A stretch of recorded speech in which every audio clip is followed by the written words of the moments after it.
আসসালামু আলাইকুম। আজ আমি এগ চিকেন পাকোড়া তৈরি করে দেখাবো।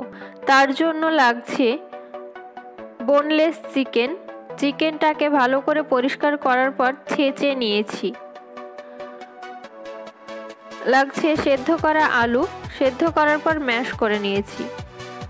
হলুদ গুঁড়ো, লঙ্কা গুঁড়ো, ধনে গুঁড়ো, জিরে গুঁড়ো, চিনি, স্বাদমতো নুন, গরম মশলা গুঁড়ো, থেতো করা রসুন, থেতো করা আদা, সেদ্ধ করা ডিম, দুটো ডিমকে 4টে করে নিয়েছি। আর লাগছে কাঁচা ডিম, এটা ব্যাটারের জন্য রেখেছি। আর লাগছে ব্রেড ক্রাম্ব। এবার কড়াইয়ে আমি তেল গরম করেছি, দিয়ে দিলাম থেতো করা আদা ও রসুন। একটু নেড়ে নেব, তারপর বাকি সমস্ত মশলা দেব। তার আগে চিকেনটা দিয়ে দেব। একটু ভেজে নিলাম, এবার চিকেনটা দিয়ে দিলাম। এবার এক এক করে সমস্ত মশলা দিয়ে দেব। দিলাম লঙ্কা গুঁড়ো, হলুদ গুঁড়ো, ধনে গুঁড়ো, জিরে গুঁড়ো, নুন। এবার ভালোভাবে নেড়ে নেব। আর সেদ্ধ করার জন্য জল দিয়ে দিলাম। সেদ্ধ হয়ে গেছে, ফিরে এলাম। এবার আমি চিনি দিয়ে দিলাম সামান্য।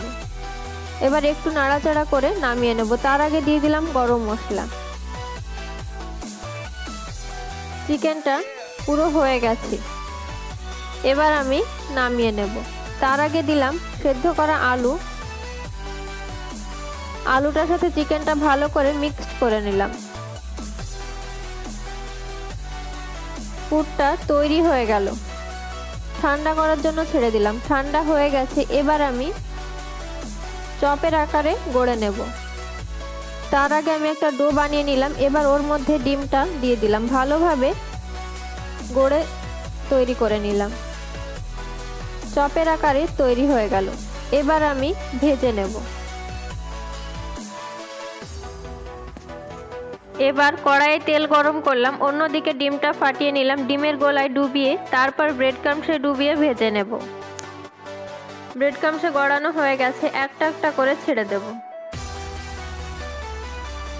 এইভাবে একবার ডিমের গোলায় তারপরে ব্রেড ক্রাম্বসে গড়িয়ে ছেড়ে দেব। ছাড়া হয়ে গেল, এপিট ওপিট করে ভালোভাবে ভেজে নেব। ভাজা প্রায় হয়ে গেছে, লাল লাল হয়ে গেছে। এবার আমি তুলে নেব। তৈরি হয়ে গেল এগ চিকেন পাকোড়া। রেসিপিটা যদি ভালো লাগে লাইক করবেন, কমেন্ট বক্সে জানাবেন। আরও নতুন নতুন রেসিপি পেতে আমার চ্যানেলটিকে অবশ্যই সাবস্ক্রাইব করবেন।